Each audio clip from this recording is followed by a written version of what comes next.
আরে ভাই তুমি জান না, তুমি জান। আরে ভাই একটু সুন্দর করে দাঁড়ান না। নামাজ পড়তে নামাজ এত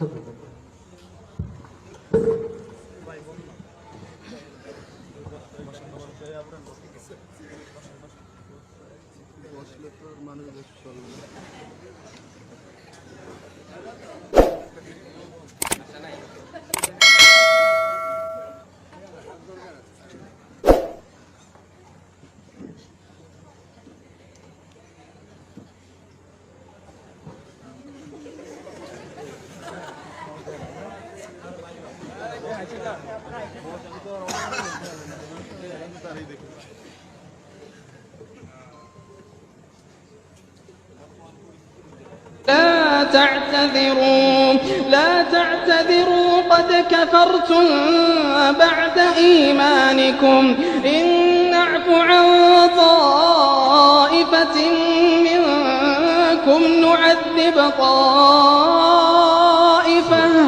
إن نعف عن طائفة منكم نعذب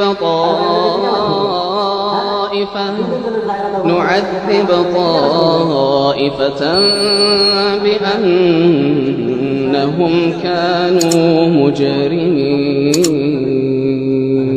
নামাজ কম বুঝি আপনি আমাকে নামাজ শিখাতে আসছেন, নামাজ না বুঝলে নামাজ পড়তেছি। আপনি এতই যদি বুঝেন তাহলে আপনি কিভাবে দাঁড়ালেন নামাজের মধ্যে? এটা কোনো দাঁড়ানোর নিয়ম হলো?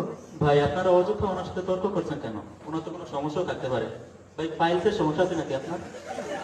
জি আমাকে বলছেন? জি আপনাকে বলছি। না পায়ের সমস্যা না। ভাই আপনার যদি পাইলসের সমস্যা নাই থাকে তাহলে আপনি এভাবে চেকিয়ে ভেঙে দাঁড়ালেন কেন নামাজের মধ্যে? আরে ভাই সেগে বেগে বলতেছেন কেন? এটাও তো একটা নামাজের সিস্টেম। আমি কি শুধু শুধু এইভাবে দাঁড়াইছি? এটারও তো একটা কারণ আছে। আমি দেখাই আপনাদেরকে, দাঁড়ান দেখাইতেছি আপনি কিভাবে নামাজ পড়তে হবে।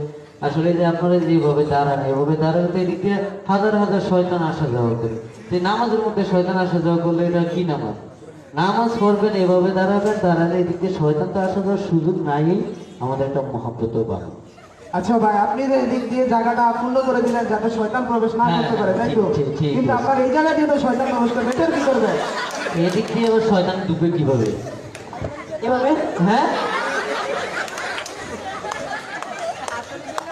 প্রিয় ভাই, গত কয়েকদিন আগে আপনাকে দেখলাম আমাদের মতো সুন্দর মতো নামাজ পড়ছেন, কিন্তু হঠাৎ আপনার নামাজ এমন পরিবর্তন আসলো কেন? আসলে ভাই পরিবর্তন বুঝি না। নামাজটা আমিও আগে আপনারা যেভাবে বলছেন ওইভাবে পড়তাম। এখন কিছুদিন আগে আমার বড় দুলাভাই সৌদি আরবের থেকে এসেছিল।